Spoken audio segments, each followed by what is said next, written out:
listening to Astro Detectives, where longtime friends Scott and Sarah try to debunk or prove the ancient practice of astrology. I'm Sarah Hartshorn, the astrologer. And I'm Scott Randall, the skeptic.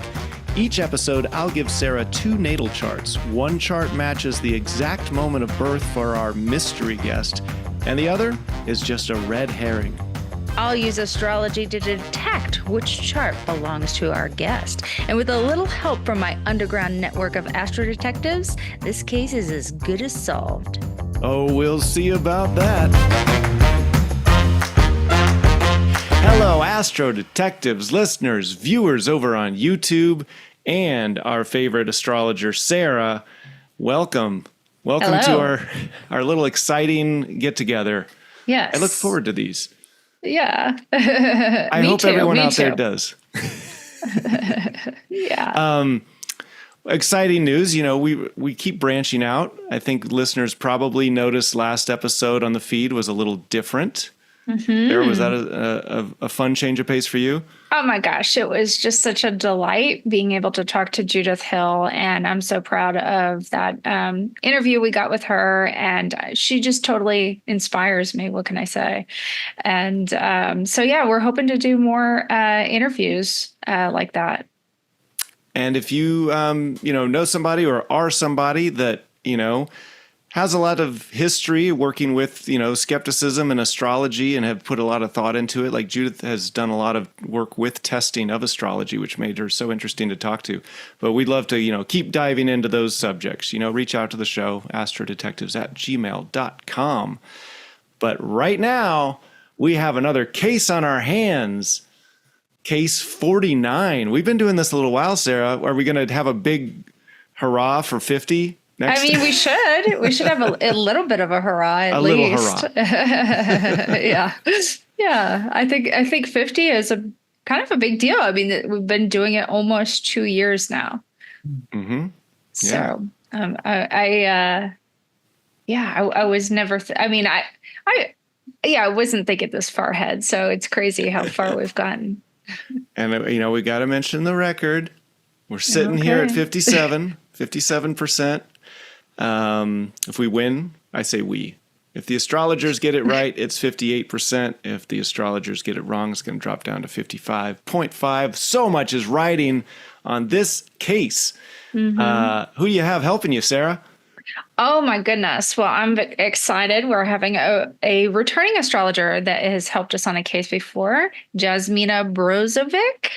Did I say that right? Yeah. Hi, everybody. Yeah, hi. Perfect. Welcome back, Jasmina. Thank you so much for agreeing to come back on and play another case. Oh, I'm so excited. Thank you for having me again. I am obsessed with your show. Every time, like, oh my God, who is next? What's going to happen? I love figuring out all these clues with you, and I love it. So thank you for having me. Do you awesome. play along the way that, we do? Are you testing yourself at home, Jasmina? Absolutely. How are you doing? I'm pretty good. I have to be honest. We don't say modest as well. Sometimes it can be very tricky. Sometimes, it can be like, and you have to dig deeper a little bit more. But overall, I have a good reading, I have to say. I always wonder how many people are playing along at home, because that's why we do it, so that you guys can actually go get the charts to this episode. Sarah, where can they get the charts so they can play along? Yeah, absolutely. We want everyone to go download the top secret case files, and you can do that at astrodetectivespod.com. And just go to the case files, download them. You'll get both the charts. You'll get the survey that they filled out beforehand that has a few clues on it and some transit dates and things like that. And over at patreon.com/astrodetectives, if you're at the rookie detective level, you're going to get those charts emailed right to you. So as soon as the episode's coming out, you've got the charts and you can get to work. You don't even have to go to the website. But these 2 charts, what are we looking at? And what are the main differences between the 2 of them? Okay, well, Scott, today we have a Virgo sun with a Leo moon and a Scorpio rising. And we have an Aquarius sun with a Taurus moon and a Taurus rising. So that is our 2 sun signs, Scott. You're an Aquarius, I'm a Virgo. So we could just battle this out between the two of us, right? Yeah, there you go. Which is which? Jasmina, can you tell us which one of us is the Aquarius and which one is the Virgo? I just said that. I know. That was a test, not of astrology, but of if she was paying attention. I'm paying attention. She knows. And I remember, I think, Jasmina, you're a Virgo rising, right? Yes, absolutely. Gemini Sun, Gemini Moon, and Virgo rising. There you go. See, I've got a photographic memory for charts. So you guys always have to be careful when you're talking about Aquariuses or Virgos. You have to tread lightly because you can't be too negative about them because there's one sitting right here, and of course Sarah. I'm an Aquarius rising. I'm not going to be negative about any sign, but especially not Aquarius. We're both of us. When somebody says, "Oh, Aquariuses are so stubborn," we resist saying, "No word, what?" Because there's nothing you can say to that. They just told you you're stubborn. So if you disagree with them, you're just proving them right. Yeah. So you just kind of have to nod. Yeah. Aquarius is always right. I know that. So. Thank you. I'm very glad to have you back on. So what are the main differences that you two are going to be looking at in these two charts so that when our guest comes in a moment, you'll be looking for those differences to determine which is the correct birth chart? Okay, well, one thing I'm looking at is kind of a basic thing, like our Virgo sun, they have Mars in Scorpio in their first house, like 1 degree away from their ascendant. So that gives their Mars is in domicile. So Mars things maybe tend to go a little bit better for them. And then in our Aquarian chart, we've got Mars in Libra in the 6th house, whole sign house. And so that is Mars's detriment, and it doesn't function as happily in Libra. So there could be some frustrations around some Libra or 6th house topics. And Mars can be about being assertive and asserting yourself. And so Libra Mars doesn't do that as well, but they can be very assertive or frustrated when things seem unfair. They will definitely get worked up then. But I don't know. This person did report on their survey that they maybe their biggest struggle in life was health issues. And so just on a surface level, Mars in Libra in the 6th house could indicate some issues around that. But Jasmina, what about you? What are you going to be focusing on? What difference? Yeah, now that you mentioned the health situation, also Mars is for the Virgo sun person, if that's the correct chart. Mars is in the 1st house ruling the 6th house of health. So that's another. So there is you have Mars in the 6th and you have Mars in the 1st ruling the 6th. So it's very similar. So what I find interesting this time is I'm curious about that moon in Leo in the Virgo sun chart. So I'm going to ask about, how they feel secure. And I'm focusing on the moon because moon it tells us a lot about the habits, about, what they do to feel safe and secure and just, how they deal with everyday situations. So I'm curious if that's the correct time of birth, maybe because it's 0 degrees Leo. So it can be Cancer as well. So I don't know. I'm just curious about that part. I want to, because when it's 0 degrees, it can be, Yes. And I will say that Virgo sun does have an somewhat early ascendant at 3 degrees of Scorpio. So, within like a couple of degrees, the first few degrees of when the ascendant falls in the first few degrees, it always makes me a little suspect or nervous because just even if that is this person's documented birth time, hospitals notoriously don't write things down at the moment the baby takes the first breath. So, but could we get hospitals to do that? Yeah, that would help us astrologers out more. Yeah. And also, beside the moon, the Venus is important. So one chart has Venus in Cancer, the other one is Venus in Capricorn, which is totally opposite of how they relate to others and how they function in one-to-one relationships. So that would be interesting to explore more to see which way it goes. Yeah. There you go. All right. A lot to go on there. And I guess if it's close to the edge, like if it's 0 degrees or whatever, do you just sort of look at, well, if it was this other sign, let me ask some questions and see if it might be that sign, and then I'll know that's the right chart or not? I mean, that's a good point. I mean, I have to remind myself to do those things and not take it for granted that, yeah. This is your reminder.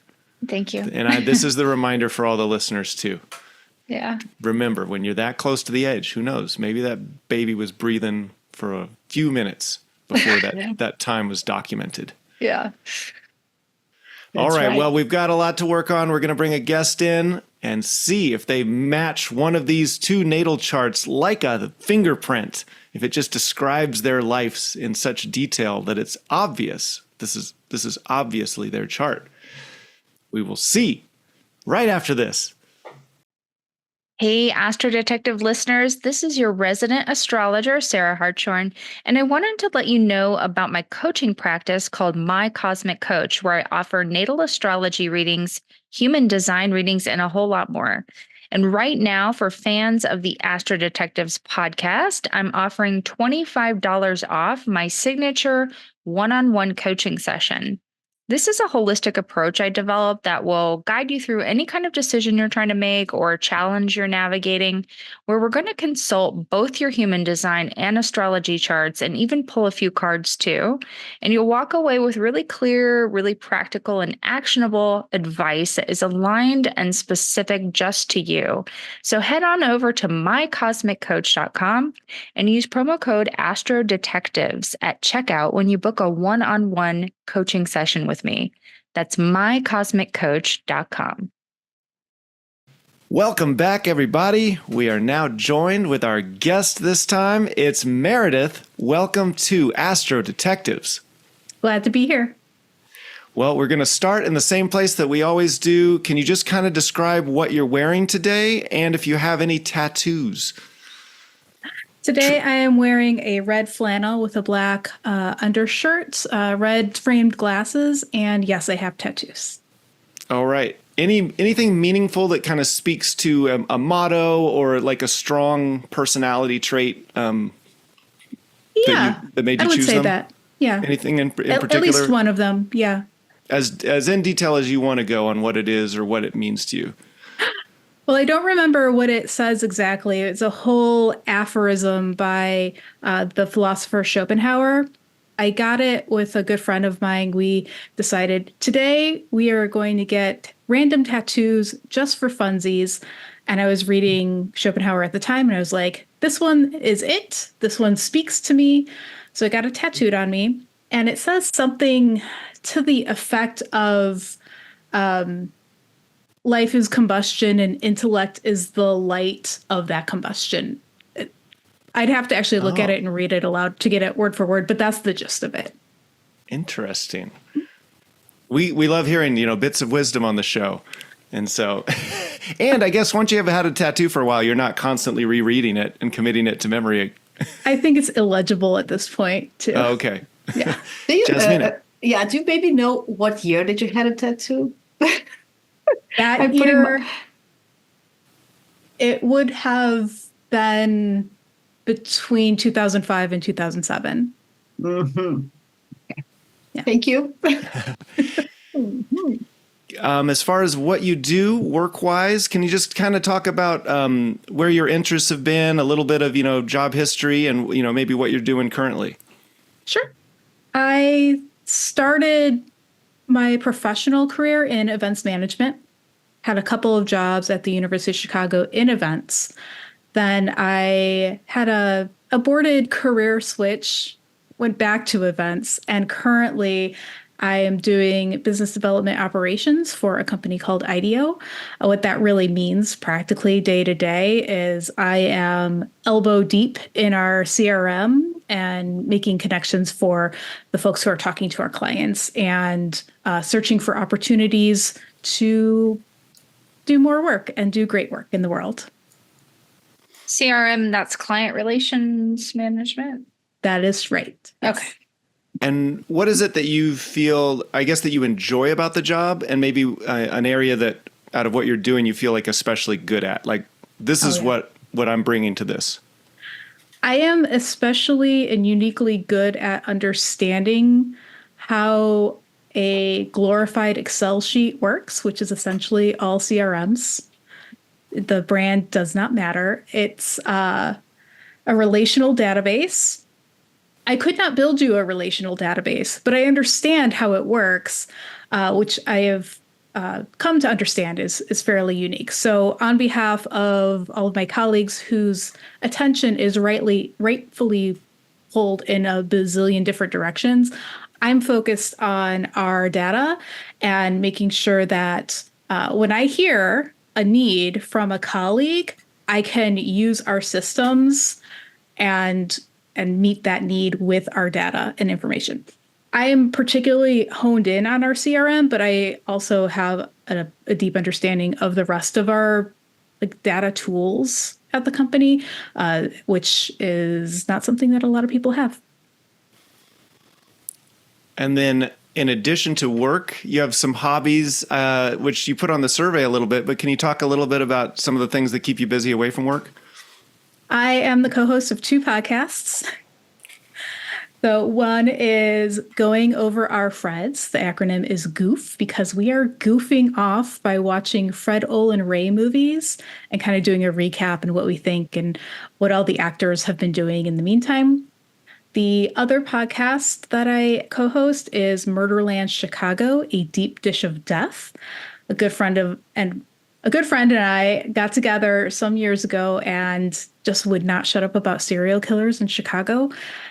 He went on to get a master's in sociology. I got my degree in library science. So with our powers combined, we are putting the socio back into sociopath and exploring kind of how Chicago creates the conditions for the unusual amount of serial killers that have operated within the city. I also do some cross stitch and candle making. You can't all be serial killers and actors. I'm into it. I'm going to listen to that. That's so cool. Thank you. Absolutely. Yeah. I read Devil in the Windy City, and that was the first taste of serial killer in Chicago. Is that the best known serial killer in Chicago, or who are the ever since that book? It was Devil in the White City. I read it as an impeccably crafted story, not 100% accurate when it comes to H.H. Holmes, but when we're telling a good story, that wasn't the goal. The goal was like the awesome pastiche of that time. Highly recommend that book. Love that. But we also have John Wayne Gacy. I think he might be the most well known for the current crop of folks in the world. And in the United States, the serial killer capital, I mean, maybe per capita, would it be Chicago? Oh, you know what? I don't know. I don't know enough to say that with any confidence. I always wonder, maybe there's a small town somewhere that even just by having 5 serial killers, they're the biggest per person, most likely to be a serial killer. I think that is a fascinating question to explore. Please explore it. We love getting into the data on this podcast as well. But next, we need to know how your friends would describe you.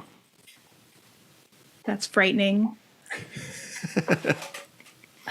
First, in a way that you would never know about, and then secondly, in front of your face. In front of my face, they are very complimentary. They do think that I have a degree of intelligence and empathy and helpfulness, which I am usually flattered by. I'm a little bit surprised by because I don't feel particularly empathetic or helpful, but I guess I come across that way, which is very nice. Behind my back, if we're digging deep, a long time ago, I heard through the grapevine that one of my friends, who I called my best friend at the time, complained to one of my other best friends that I acted like her mom, which was, I felt accurate and not complain worthy because she needed to grow up, but it was a long time ago. So does that mean like you lectured her or something? No, I was very risk averse at the time because I knew about a lot of risks in the world. I had been raised in a completely different way than she was. And I think it came as a surprise to me, kind of how she behaved in the world. And I just like thought that what my perception of the world and what right behavior was the correct one. I was very strong in that belief at the time. And I think where I came across as too strong was that I, in a zone of trust, told her what the right thing to do was all of the time. I think you had a good intention. You just wanted to improve her maybe a little bit. Sure. But also, I clearly didn't know how I was coming across. It was advice that was not welcomed. Was it? Perhaps. Yeah. Well, that sort of leads into the next area of, how do you handle difficult emotions? Whether you're hearing third hand about something that was said about you or just in general, anything comes up, whether it's stress, sadness, anything. Do you kind of keep it bottled up or do you, release it, get it out of your system? What's that process like? I am comfortable with uncomfortable emotions. I was not always. So at this point, I think one of the annual uncomfortable emotions is your annual review at work. Because it's never accurate. And nobody wants to do it. And folks feel that they have to give you constructive criticism and it always falls flat or it's like they don't know what I'm doing or they weren't listening or blah, blah, blah. So I tend to view things as nothing's personal. If people are criticizing me or insulting me, it's genuinely, it can't be personal because they don't know me deeply enough to actually hurt me. Unless it's physically, in which case anybody can hurt me. They try hard enough, sure. But yeah, I've had a lot of stress and it's really just, when it really comes down to it, it's just, I've learned to just ride the wave because the stress is going to be there no matter what. And I might as well not make myself sick over it. And that doesn't mean that it always works, but once you're out of the depths of the shock of the feeling something strongly for the first time, you can kind of remind yourself that this will pass. Mm-hmm. So I have a question. So are you at a managerial position with your work? I am not. Mm-hmm. Is that something you strive for or have you ever been in? I was a person manager at one point in my working life. I have not returned to such a position since then. Okay. In a group of friends, are you the person to take charge or? Oh, sure. Yeah. But I'm also with a bunch of friends who also likewise do that. And we kind of switch off. So for planning group vacations, I can just take on all the logistics. And I found that I was doing that a lot. And one of my friends was like, hey, you're doing this a lot on this upcoming vacation. I will do it because, to share the load. And that was good. Mm-hmm. Okay. Moving on to childhood. Can you kind of describe what were you like as a kid? What did you like? How was that experience for you? My mother said that I never cried, which can't be true. It must just be a comparison between me as an infant and my siblings, right? Because babies cry no matter what. But I remember being more observing of the world and not understanding why people acted the way they did all the time. One, I think, fun story. You tell me if it's fun. I was in the 4th grade, and we'd had for several months out of that year a student teacher. So somebody very young. The kids, everybody in class, really connected with her. And her time as a student teacher passed. Then some weeks or months, I don't know, later, she came in for a surprise visit. Now, every single kid in that class, so maybe 25 4th graders, except for me, leapt out of their seats and rushed her in a big group hug. And I was like, why did we do this? And I kind of stood up awkwardly and kind of hovered at the edge of the group because I was like, I really didn't understand what the trigger for that was. And you can tell I still don't understand. So there was a lot of stuff that I didn't understand. And then when I got a little bit older, I got comfortable with not being part of the in group and had, some of my misfit friends, a couple different groups of misfit friends by the time I was in high school. And that worked out pretty well. Then I was an adult. The end. Do you, when you express your emotions and feelings with anybody, do you feel that, if they're dismissed or not validated, that you get hurt in a special way, or it's not important to you? Like, you know who you are without getting validation from others. It really depends on who it is. So if it's somebody that is important to me, I'll get upset, but the rest of the world can just go hang. I don't care. Okay, no, thank you. Your parents, kind of just briefly, what were they like? Older than me.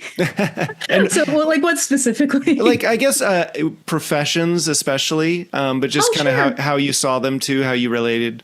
Yeah. My dad was a construction worker, and I grew up thinking that was steady work, but turns out it was not. It's kind of like gig work. Like once a building was done, he was a free agent and then was looking for the next building to work on. So he worked on a lot of the buildings in downtown Chicago. I can't tell you which ones because that'll give you year clues. No, you can, but but a very, very tiny slice of our audience would be able to use those clues. Right. And so that's what he did for a living. And my mom she had a few different jobs when I was little, but the one that was the most consistent was she was a manager at Dunkin' Donuts. And I remember being young enough to not to be able to eat a whole donut by myself. And let me tell you, I wish that I still could not eat a whole donut by myself.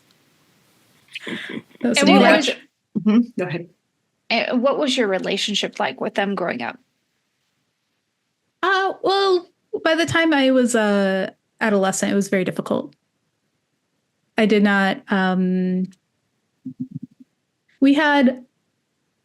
My mother and I had quite a bit of disagreement on what I should be doing with my schooling, and also how I should behave in the world.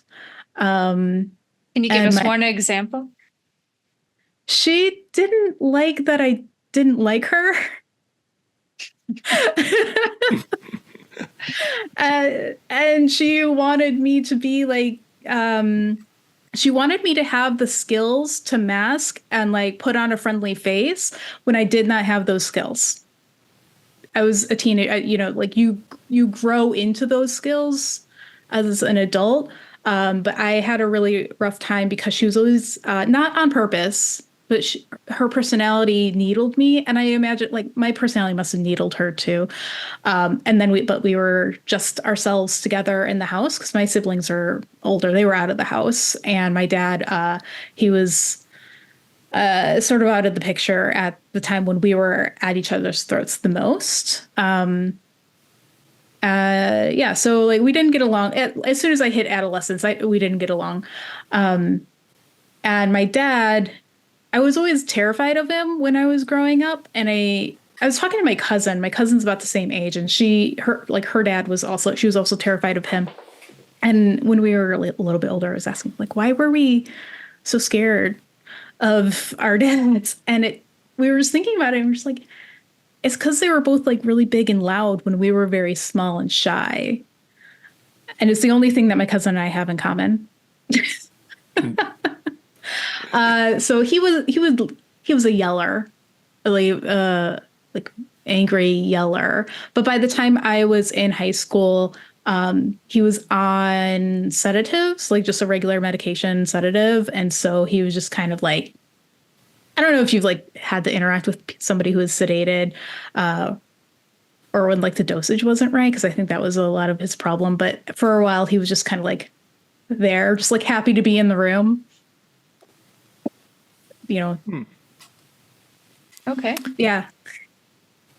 I had a follow-up question, but I've forgotten it. So Jasmina, jump in if you had a question. Sorry. Not for parents. I kind of get the picture Okay. of the relationship. Yeah, thank you for that sharing. I just want to go back to the food department because anyway, do you like to cook? Yeah, I like to cook. Yeah. Okay, so do you like to cook just because do you like to entertain and have people over? Oh, Absolutely not. no. Okay. No. Okay. I mean, I will have friends over, but I don't want to cook for that. That stresses me out. Everybody's got dietary restrictions or just preferences, like hidden preferences. You never know what somebody might not like, and they'll feel bad because they just didn't tell you. Blah blah blah. But I'll cook for myself. I'll cook for my husband. It's a nice challenge. Sometimes it's a challenge. Just like the fridge is almost empty. What can we make? It's fun. It's like you're on one of those shows and they say the secret ingredients this week are broccoli that's about to go bad, this little bit of meat. Okay. Yes. Yeah, I would excel at a show like that. What's left in the fridge?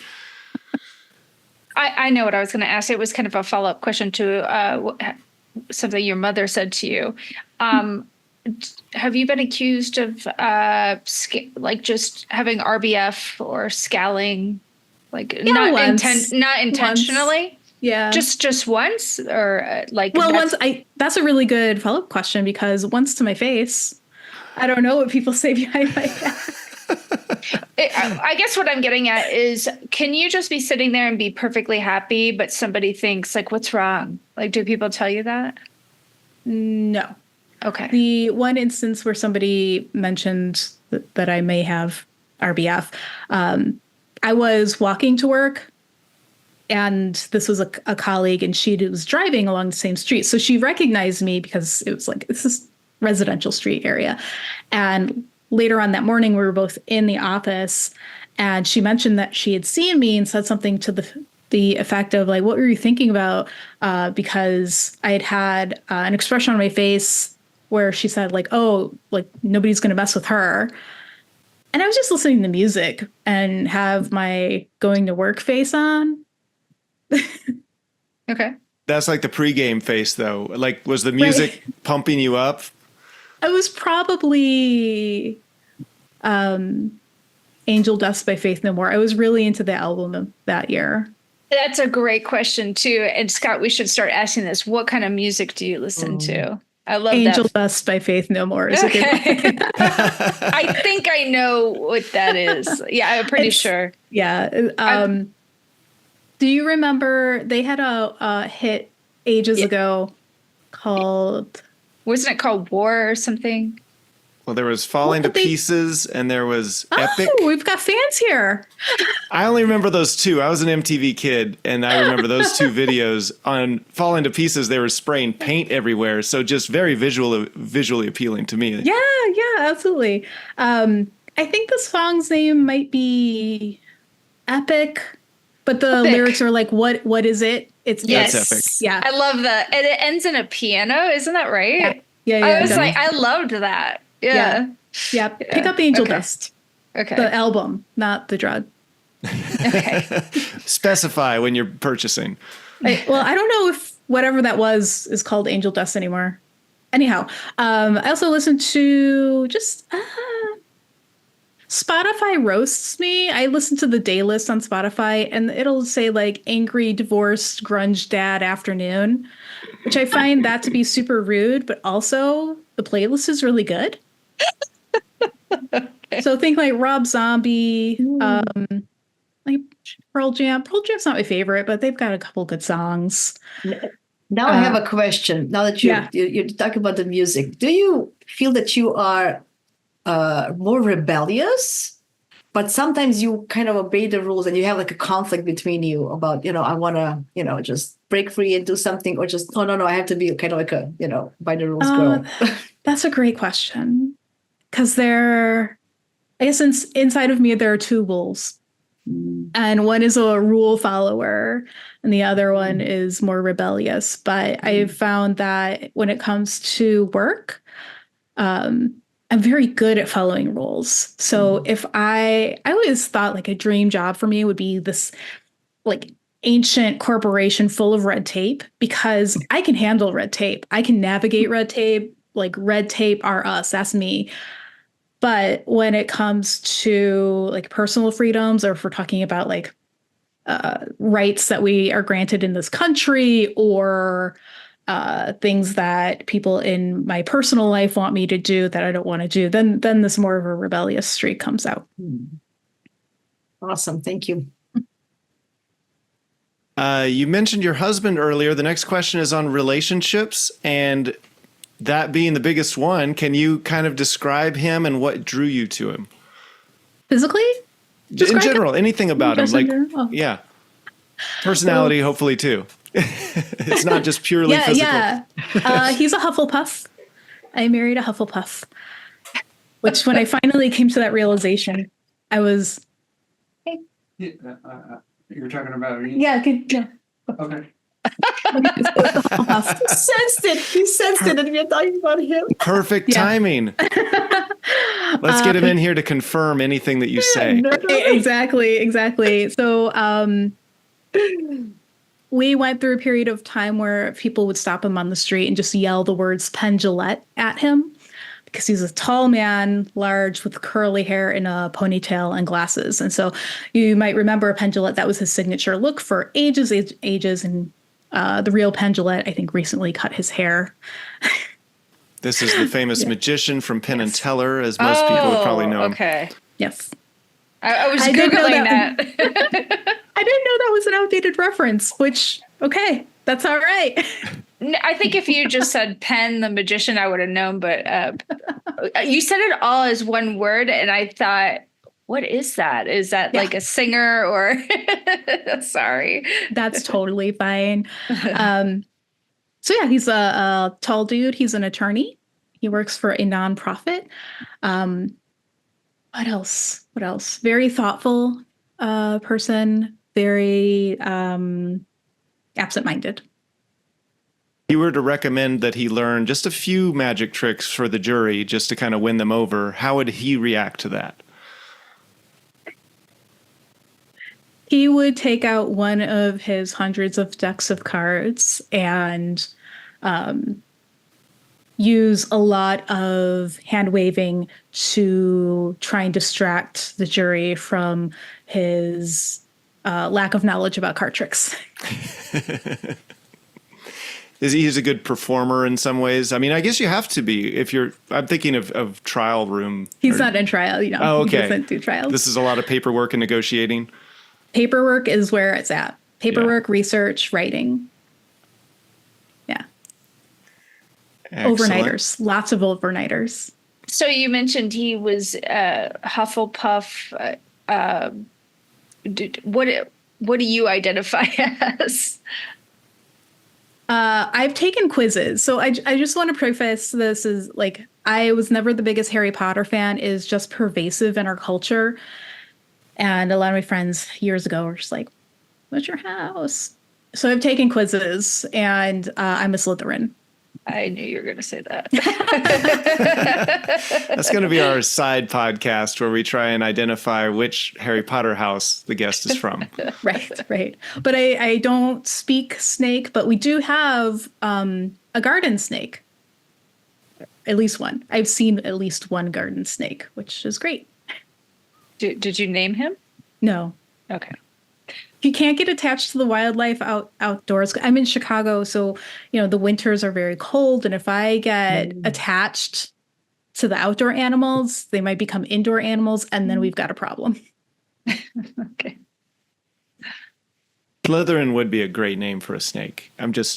Could be. I'm sure that's partly why they named that house that, but I'm just because that's but all they do. It is They just slithering literally around. the most common kind of looking snake. So we could have a bunch, and I'm just like seeing one at a time. We have the same problem with squirrels. I was convinced there was like one super friendly squirrel until 3 super friendly squirrels showed up. I was like, oh, okay. I'm bad at recognizing individual animals. On the subject of kids, I don't know if you guys have any children, but if not, your thoughts in general. Kids, yay, nay, they're all right, whatever. They exist and people have them. There we go. Yeah, that and good for everybody who makes that decision. It could never be me. And can you just state why that is? Like, why do you feel that way? I don't have the energy or the patience to deal with like day in and day out somebody who just for lack of a better term, and this is an awful term, but like they're kind of stupid. Like, of course your 5-year-old is stupid. They're like maybe smart 4 or 5-year-olds, but I could take that in small doses. My husband has a large extended family, lots of small kids running around. It's great. We see them in the holidays. It's totally fine. But they can't have a conversation and they're not interesting. And they're not interesting because they're not mine. Like, I get it. Like, parents are naturally very interested in their children, like, not me. And when they get a little bit older, they're still stupid just because they don't know anything about the world. It's not their fault. I get it. I don't want to have a conversation with them. I wonder if as we get older, we always look at anybody younger than us as being stupid.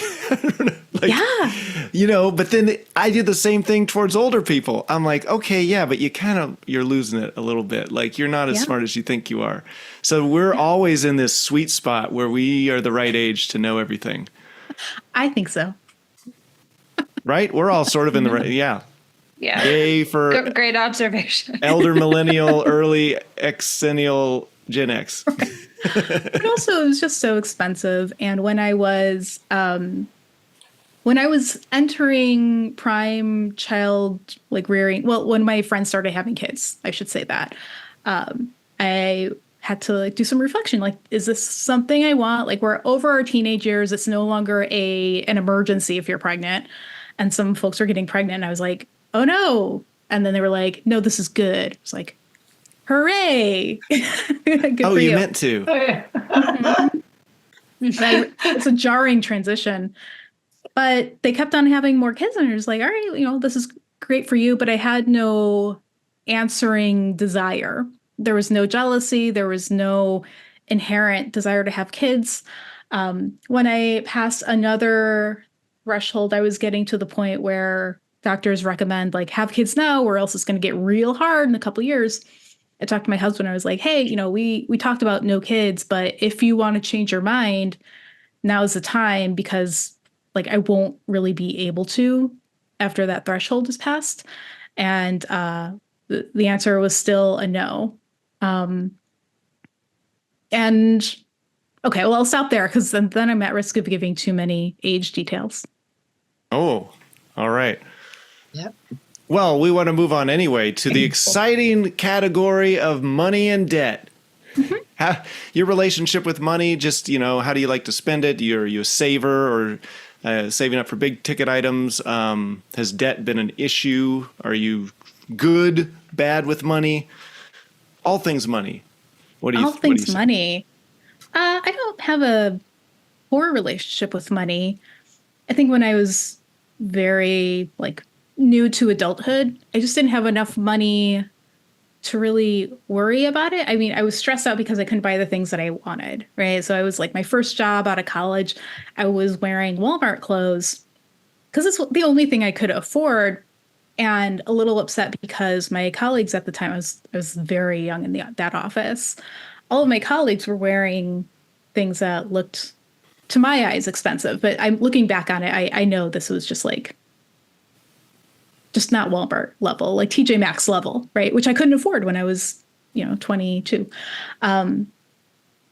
So that made me unhappy and, jealous. But by the time my career progressed and I started making more money, once I got to the point where I didn't have to check my balance before making a purchase, then I was happy.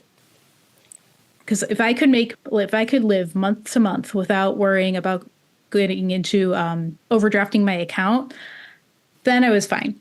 And years passed and I kept on making a little bit more. Well, I didn't have not making the big bucks, but as I made more, then I was able to start saving. I came into a bit of a windfall that helped me pay off my student loans. So I was very happy about that. And ever since then, all the overflow has been going directly into savings because I am very nervous about retiring. And because I don't make as much as a lot of folks in this country do.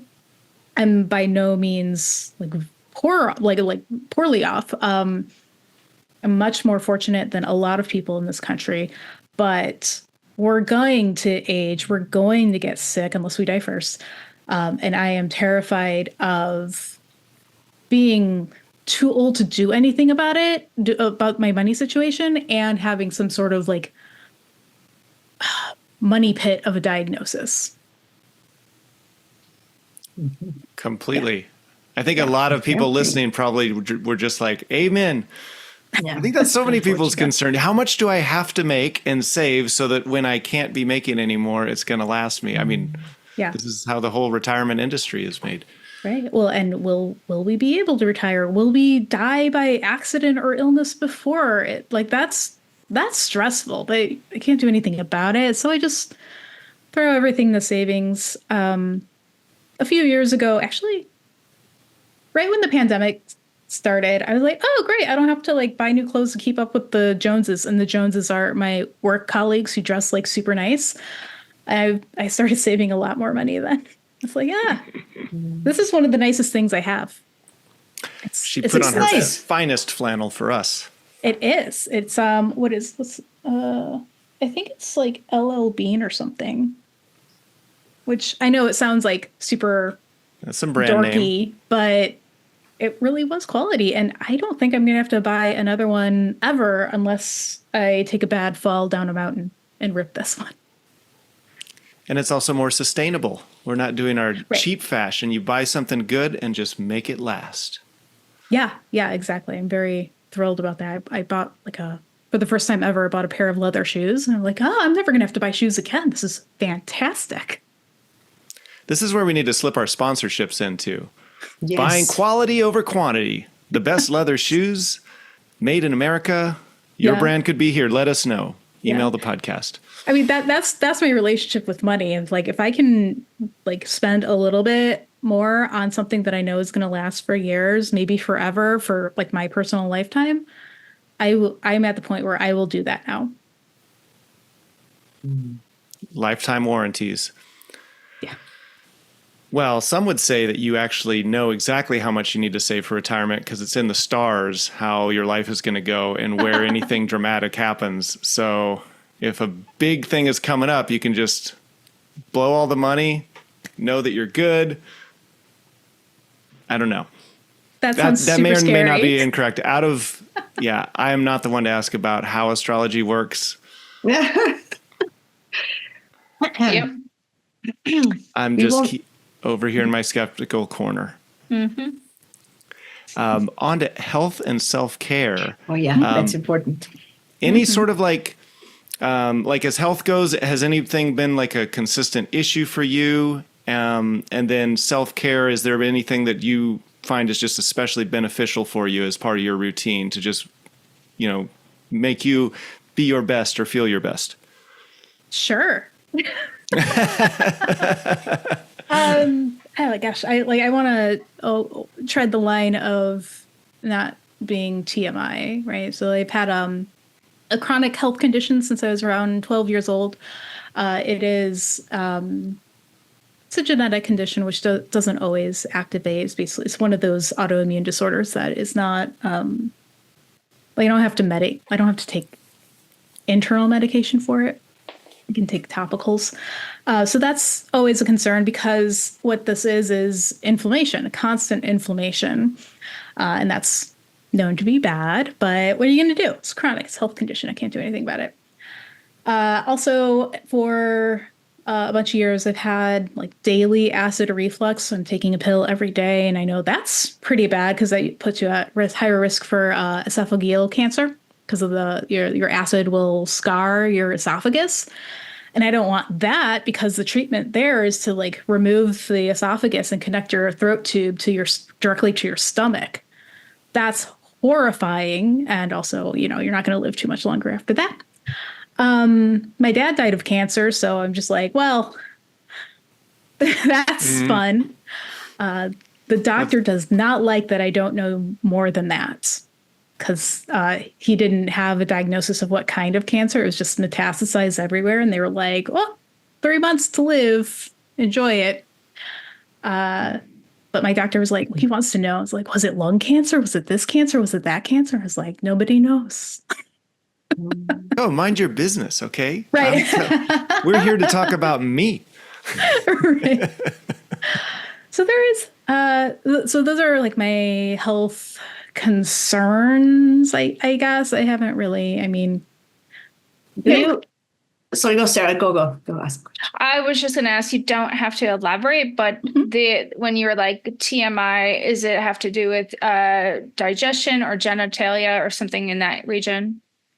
I just like more like, people don't really want to know, but like. I think she covered, right? Did you were like, I don't want to TMI, but then you, yeah. Okay. My genitalia is fine, as far as I know. Okay. I didn't. Well, I thought there was something you were leaving out that you were kind of hinting around. No, I just want to I'm not going to tell you the specific disease I have. Oh, okay. Well, have you ever had GI issues or anything like that? Yeah, I have daily acid reflux. I mean, okay, I guess like bowel issues. Have you ever had anything in that region? No, nothing chronic. I mean, sure, I've had some food poisoning, but nothing chronic. Okay. Yeah. But sorry, I have a question. Yeah. Do you feel that you are a little bit like obsessed about health, maybe, or do you really, are really into finding, just taking more knowledge and more? Do you want to know more than like an average person would? I very much enjoy, or I like throughout my life, I very much enjoyed learning too much. Because I don't have to have a condition to be interested in what's going on with that condition. I'll be on all the subreddits and people are saying like this crazy thing's happening. I'm like, oh, what's behind that? Yeah. What's going on? So that's my question. Okay, you answered my question. Thank you so much. Yeah. Yeah, constantly scanning for information about health. If you find other things, health and other things. Folks do like when it comes up in conversation, somebody will mention they've like heard about such and such or have developed such and such. Then like sometimes I'll surprise them by like info dumping on them about that condition. They're like, "How do you know this?" Just like, "How do you not?" Okay. I don't know. It's just like and also my thyroid stopped working. That was last year. That's a new chronic, because when your thyroid like stops or like because my autoimmune my body was attacking my thyroid with all the inflammation, and so now I'm on a daily pill for the hormone that the thyroid makes. I forget the name of it. Join the club. Yeah, yeah, exactly. It is the third most commonly prescribed medication. Even though I can't tell you what it is, I remember a chart and it was number 3 for the States, not global.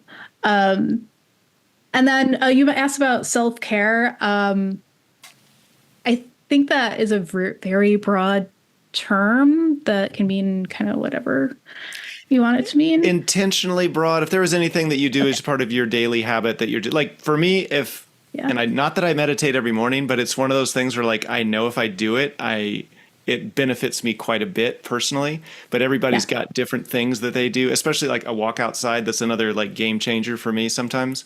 But anything like that in your life that you know is there to be beneficial? Yes. I need to sit for no less than 1 hour in the morning with a coffee. Like just like I'll do puzzles or just read Reddit. Yes, mostly Reddit these days. But I need that time. That is mindless, drinking my coffee, scrolling. I can't read a book or anything. That requires attention. On the days that I don't do that, I had better be like on my way somewhere that's like more important and better for me.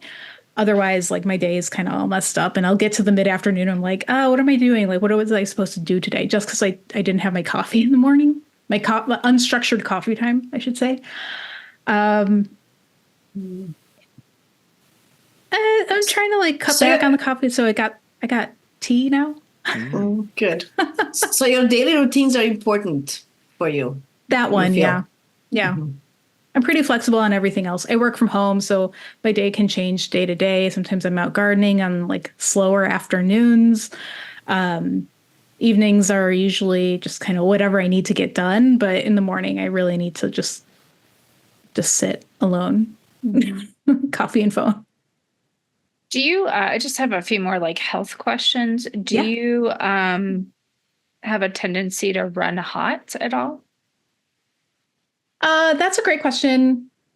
I don't have independent data for this, but my husband runs a lot hotter than I do, and he complains that I'm cold. Okay. And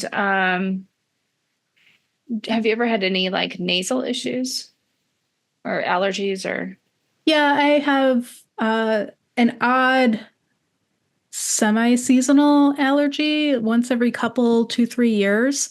It'll have a very strong allergic reaction to something in the spring. I had a whole allergy workup by a doctor. They did blood work and everything and could not tell me what it was. So the best guess that I have right now is that there is some plant or tree that releases pollen only every couple of years that I have a reaction to. Now that I'm saying this, we moved to a different neighborhood a couple of years ago, and it hasn't happened since we've been in the new place. So maybe it was a tree or something at the old place, in which case that's awesome because it was very unpleasant. And I'm allergic to cats and some you know how you like make hay? There's species of grasses that are good for making hay. I'm violently allergic to some hay. Okay. Okay. I know that's not helpful. I don't know what it No, was. I was violently allergic. I'm amazed at what they find to be helpful. They're like, well, in this chart, they're going to have pancreatic issues. I'm like, okay, well, let's see it. Anything in the last 12 months that there's been a big theme? If you were to say the theme of the last 12 months, I mean, you mentioned the thyroid, but I don't know if there's anything that just jumps out at you over the last year.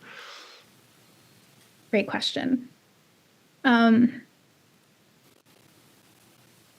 Well, we're recording in October, so it's like October to October. I think kind of going with the flow a lot more than I have formerly been comfortable with. We had a vacation opportunity just kind of drop in our laps earlier this year where my husband's cousin was just like, hey, super last minute, sorry, here's our itinerary, here's what it costs. Do you want to come with? And we were like, oh, well, since all the work has been done, yes, we are absolutely going with, take our money. That was great. And then I scheduled a lot of more concerts. Some of them have been canceled. We wanted to go see Heart this coming October, but one of the sisters got cancer, and so that tour was canceled. Try not to be like upset about it because nobody can help it, and her health is important. But I wanted to see them before they die. And then a couple other things were just like kind of pop up of like, oh, this is a great opportunity, unforeseen. We did not plan for it. Might as well take advantage of it because life's short. And we are fortunate enough to be flexible. My husband also works from home, so I work from home. And we have a little bit of money saved up. And also we don't do anything that costs a lot of money. So we've been able to take advantage of these opportunities. Beautiful. Staying flexible and able to splurge when you need to. That's back to like the finance question. My last question, and the astrologers may have a couple here or there. Media recommendations, any books, TV, movies that you would like to recommend to our audience, but also is useful to know, some of your favorites. I could tell you some of my favorites, but recommendations are so personal. I really need to speak with somebody and like understand what they like and what they don't like, what's resonated with them and resonated with them. If we made a clone of you and you were recommending some stuff for you, what would you recommend to that clone? I'm assuming that my clone has not already read all the stuff that you're going to recommend. It's like they're you, but they didn't get to have any opportunity to read or watch anything or listen to any music. It's a very sad clone. Yes. Perhaps bread for organ donation when I eventually show up with esophageal cancer. So Stephen King, Jason Pargin, if my clone is young, Christopher Pike, but not adult Meredith. So those would be like 3 authors to get into. And then if it's like Meredith of my same age, Chuck Tingle, I've been reading his books lately, and they are surprisingly really good. Like, he's got a reputation on Blue Sky and Twitter of just not writing quality books, but they are quality, or at least like the 1.5 I've read are quality. So check him out. And then obviously Jane Austen. Jane Austen really was like foundational for my understanding of the English language. So I started reading her collected works when I was in the 7th grade, and I had to read everything like twice before I actually like literally understood what the words on the page meant in that order before I understood what was going on in the plot. That was really, really helpful. Music, we already covered music, but Angry Divorced Dad, Grunge Afternoon on Spotify, that's where it's at. Gotta look for that playlist. Yes. If it serendipitously gets to you, listen. Movies, nobody understands my taste in movies, least of all me, but I would say if there is an action movie where your protagonist has a mysterious, violent background because they were a spy or something or whatever, and you start when they have retired, but they are sucked back into that life, I will watch it. So that's the John Wick franchise. That's a history of violence from a few years back. That's Nobody, that more recent movie called Nobody, with the guy who played Saul from Breaking Bad. Bob was very Odenkirk, good. yeah. Yes, he's such a good actor. And then I feel like that's Taken with Liam Neeson too. Didn't he have a particular set of skills from previously? Yes, I will come in and find you. Yes, exactly. That's right. And then Gunpowder Milkshake is the only one I can think of right now where it has a female protagonist. And I'm like pretty sensitive to, like, most of the recommendations I just made were like very male heavy. And that is a condition of me growing up in this culture. I try to get away from it. But hey, here you are. I'm embedded in the culture and part of it.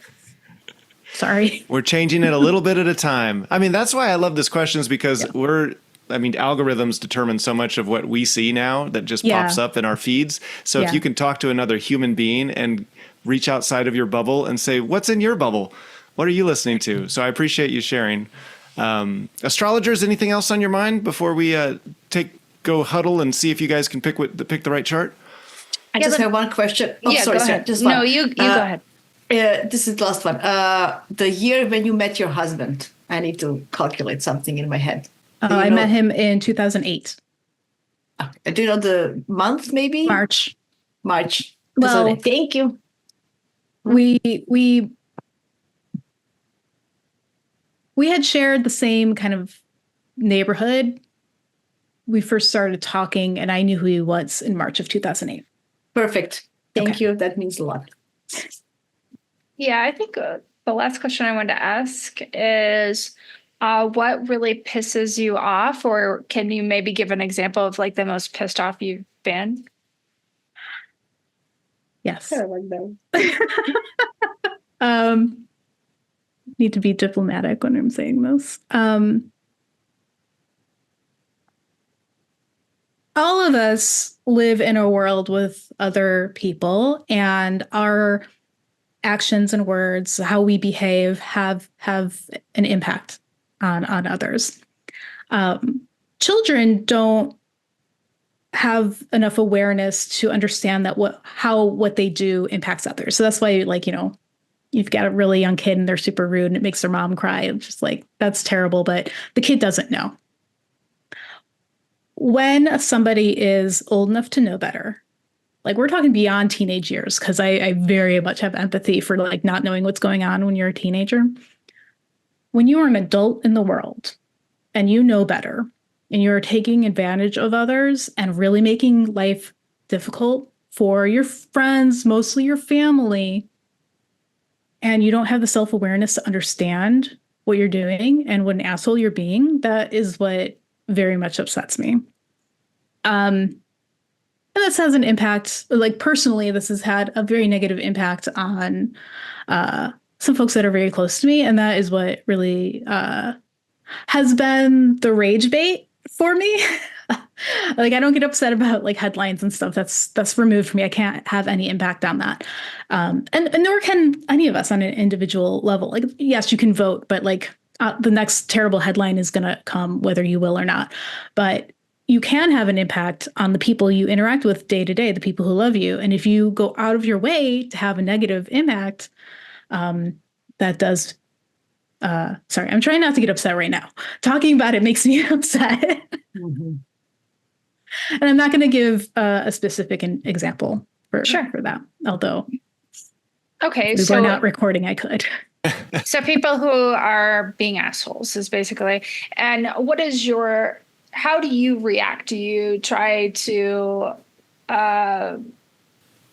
like when you get angry, does it just come out, or do you try to suppress it, or what happens? I have a very good masking face. So this goes back to when I worked in events, because you can't be like a person and an event manager. You are for lack of a better term, you are a servant to the client. That's what they pay you for. Like you're there not to be upset. You're there to make things go smoothly. So that was a very that's what I learned. My biggest takeaway from doing those jobs. It was very, very valuable. So I just do that. Like I can put on a game face. You're playing the role. Like, who am I today? Am I, somebody's coworker? Am I somebody's like distantly related person? So just like put that on, be who I need to be to support the folks I care about in that moment, not necessarily the asshole. And then I think the only folks who I will complain to or will just like have a bitching session at this point are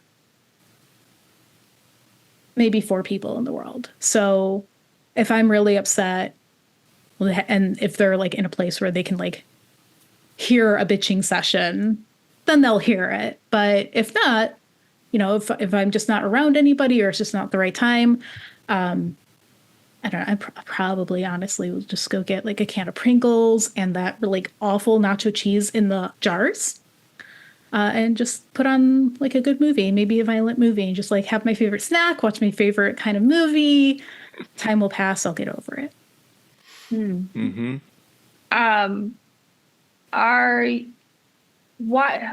Sorry, I'm trying to like dig into the psychology behind that.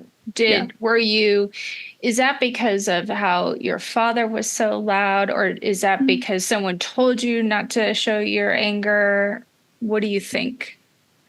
That is a great, astute observation. He was very loud, and when I am very angry, I feel that is really, because we take after our parents. I think that my anger really takes after his. Mostly genetic, because he didn't really have a whole lot to do with my like later formation as a person. I have that anger gene. But folks don't really react well to it. Like the people get upset, or like they just like kind of back away. They don't know how to like respond in a positive way. And the reason is because if I'm letting it out, it is a very negative thing. And I remember that it's a very negative thing. Like nobody liked my dad when he was like exploding. Nobody likes an angry, yelling man. And I think they not so much dislike an angry, yelling woman. It's more that they lose respect for her that's just kind of how it works in our patriarchal society. If I want to maintain respect at work, I put a mask on. Like that's it. If you're losing respect in a professional environment, it really has like potentially huge poor implications for my future. I don't want that. That's a huge negative consequence of letting your anger out. And then, I'm married to a Hufflepuff, so there's only so much he can take. But you have to be very kind and gentle with them. And then, yeah. Okay, yeah. Great answer. Thank you for explaining that. The last question, I think you've already answered it. I was just trying to figure out how to phrase it, but when it comes to like the world and all the issues in the world or our country, it sounds like you're somebody who you're kind of practical thinker about that. Like you're like, well, I can't fix that. I can only fix what's I can fix. Is that how you see the world? Yeah. And you know, you're not trying to like let all that stuff going on weigh on you as much. Yeah. Okay. When I was like new to adulthood, there was this, well, even when I was a teenager, there's this reaction that people have. And I see it with the younger folks on the TikToks and the Instagrams. They're outraged by the injustices in the world and they're screaming. They're like, how can this be? Like, how can we just like stand aside and let this happen? But over the years, it's just like, well, you're one person. I have a sphere of influence, and understanding one's sphere of influence takes years because we're all different, right? Like my network is different than yours, and somebody who is born into, I don't know, like a incredibly influential, wealthy family, they have a much different sphere of influence. So I started, okay, this is not something I'm proud of. I did not read about Stoicism, but I started watching this TikToker talk about Stoicism, and I was like, yes, that's it. That's it. Just like focus on what you can control. And what you can control is yourself. And that's it. You can't control anything else. You can just like do what you can. Everything else is going to happen the way it happens. You can adjust, learn from experiences, like try something else to try and, you know, like, I don't know, get a better outcome at work or whatever. But if it doesn't work out, it doesn't work out. And only truly you can just control your effort and your reaction. So I would say I wasn't always like this, but the algorithm really did me a solid by putting Stoicism in my feed. Got it. Okay. Thank you. Hail the algorithm. If it's listening, hopefully algorithm will be kind to this episode. Astrologers, any other questions for our guest? Yeah. Okay. No. Well, this is the magic moment where we put you in the waiting room for a few minutes, so you're free to stretch your legs, go hang out with your Hufflepuff, and in maybe 5 minutes or so after they have a little conversation about their thoughts on the answers, we'll come back with their guess and see if they're correct. Sounds great. All right. We'll see you back here in just a minute. Let's see if I can find the right button. There we go. Zoom, always making it complicated for me, moving things around with every update.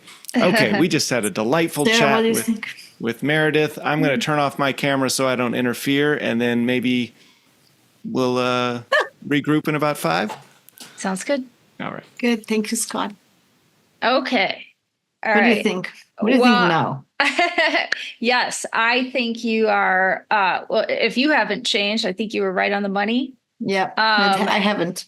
Okay, so you were thinking the Virgo sun. Yeah. And I really at this time kept looking back at the Aquarius sun chart, trying to formulate some questions that maybe would be more in line with that chart. And really, the last thing that she said to us just to me was the biggest evidence of the Virgo sun Scorpio rising chart, because she said, people are outraged by the injustices of the world, you know, and I can only control my sphere of influence. And to me, the Aquarius sun, first of all, Aquarians tend to be very idealists, and they are very concerned with the world and things like that. Yeah. And that Libra Mars would be outraged by injustices in the world, I think, you know, and so there were just so many health obsession references. And there's a health obsession like with Virgo and this constant, like she studied, she finished, she got a degree in library. She's a librarian. Mm-hmm. It's like complete Virgo, like Sun Jupiter conjunction, even, you know, like but just to let you know about the relationships of when they met, March 2028, she had a nodal return. Okay, March 2008. Yeah, nodal return, and Venus was on her south node at that time, in beginning of the March. And Venus is ruling her 7th house. Look, Okay. nodes, she has, if this is the correct chart, she has a karmic grand square, nodes involved. Look, Chiron, nodes, and Uranus. And Uranus is the best aspected planet, but it's on the bending of the nodes. So I think she has trouble. She wants to be a Uranian. I think she wants to be Uranian and Aquarian type, but she's holding back because of this because of a bunch of other stuff. And I think she needs to do Uranus. That's why it's I love that right? I love that you saw the Uranus at the bending of the nodes. I normally look for that, and I totally missed that this time. And because all these dates are activating the nodes. Now this is confirmed. This is like literally when did you met? Nodal return, Venus on the node, on the south node. It looks like, so in March 2008, she was having a nodal opposition. No, there was the opposition, the reversal. Yes, Okay, right. yeah. Sorry, reversal. Reversal. That's And okay. And Venus was on her south node, which probably they know each other from the previous life, but that's too much for the audience, probably. But but it's touching the node. It's opposite. So the Venus is ruling her 7th house. Anyway.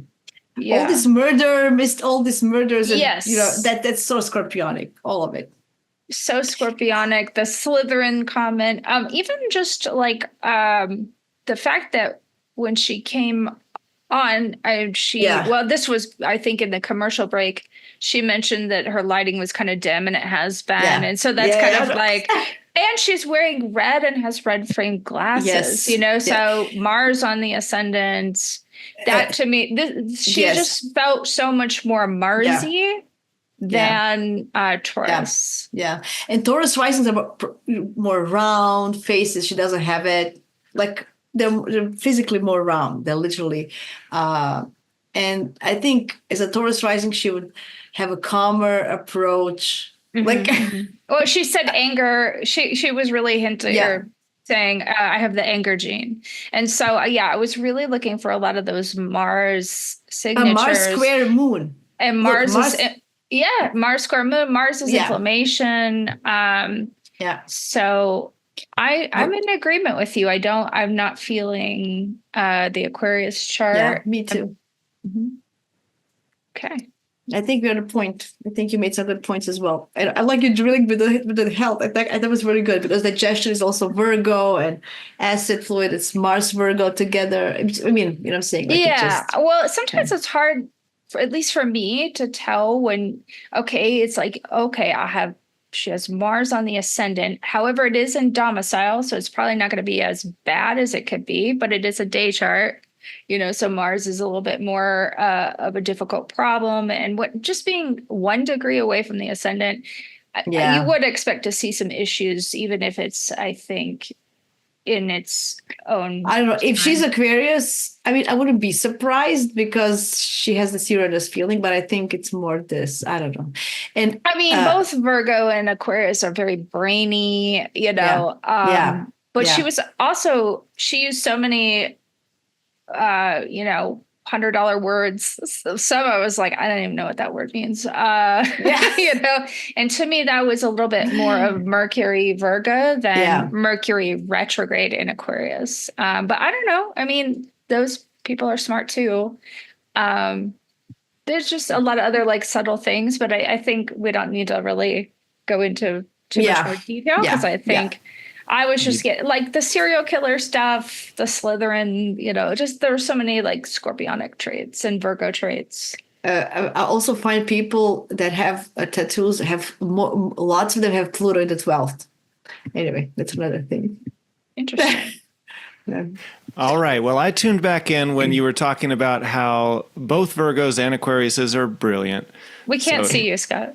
I know. I'm a voice in the void right now. Okay. But it sounds like we're wrapping up. Like we got the decision. Yeah. And we're going to see if you guys are right after this. Hey, listeners. We're not just a podcast that tests astrology. We're an independent detective agency. That means we rely on you to help us keep the show running.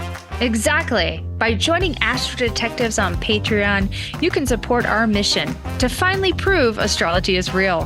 or, completely debunk it.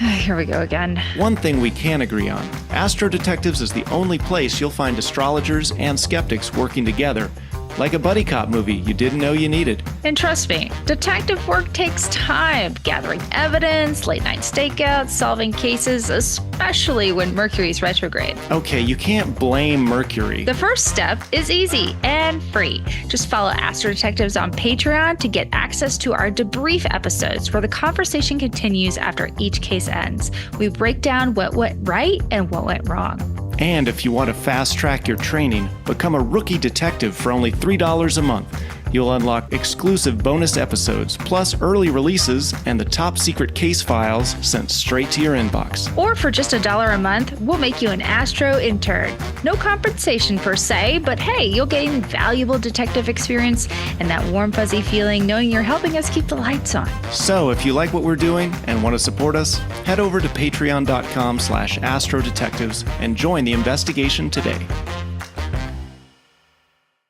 Welcome back, everybody. We are joined again with our guest, Meridith, who is going to let us know if the astrologers have chosen the correct chart. This is our favorite part because it's where the lights dim. There's a spotlight on Sarah right now. I hate this part. It always makes my stomach turn. Like I'm like getting butterflies. Oh God. No pressure. Yeah. Well, thank goodness we have Jasmina here. She always gives me confidence. I always love having somebody to help me talk these things out. And Jasmina knows her stuff. So I'm feeling more confident, but No, I feel pressure. no. You're both going to do great. You don't know that. Shut up. You're going to nail it. I've been doing this for 49 episodes. Sometimes they do great, but about half the time, says the skeptic, not so it's great. not half. But 100% of the time, we all have a good time. It's been a great Well, experience. I don't know about that. No, but- that's true. There's a few outliers also. Yeah. Okay, Meredith. Just to let you know, we had the choice between an Aquarius and a Virgo. Mhm. And Meredith, are you a Virgo? I am not. Oh,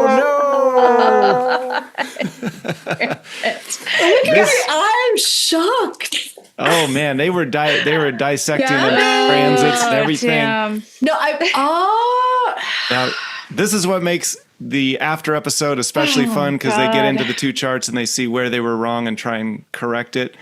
And I don't know, Meredith, if you're available to stick around, we do a little bonus episode afterwards and we kind of get into the correct chart and how it matches up with you. Say, yeah. Awesome. Can you remind us one more time where people can find your podcasts?